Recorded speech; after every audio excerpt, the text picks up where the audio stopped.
মানুষের সেবা করতে আসছি এখানে। যে আমার গাড়িতে জায়গা ধরে না দেখে আমার ছেলে আবার ব্রাকে পড়ে।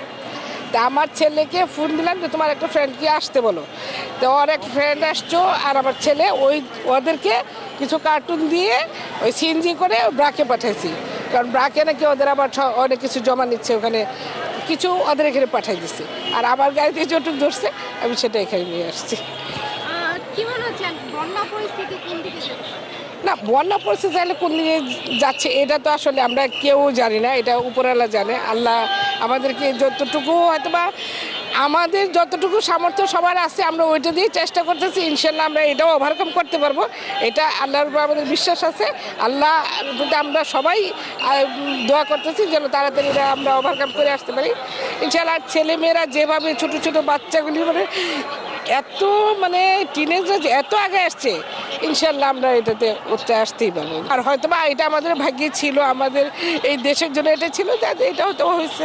এখন আমরা এটা কীভাবে এটাকে আমরা সলিউশন দিব এটাই আমাদের হচ্ছে এখন চিন্তা। এছাড়া তার আমরা অন্য কিছু ভাবতে পারতেছি না। মানুষের সেবা করতে আসছি এখানে।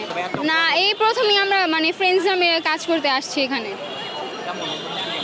যে অনুভূতিটা বলার মতো না, খুবই আনন্দ লাগছে, যেহেতু ফর দ্য ফার্স্ট টাইম আমরা এখানে আসছি। অনুভূতিটা খুবই অন্যরকম। হ্যাঁ, অবশ্যই কষ্ট হলেও মেনে নিতে হবে, কারণ আমরা এখানে সেবা দিতে আসছি, সেবা করে যাব। বন্যার্থ মানুষদের জন্য ত্রাণ সংগ্রহ করেছি এবং ত্রাণ দিয়েছি আমরা। এটাকে কেন জমাইছিল? এভাবে কেন জমাইছিল টাকা?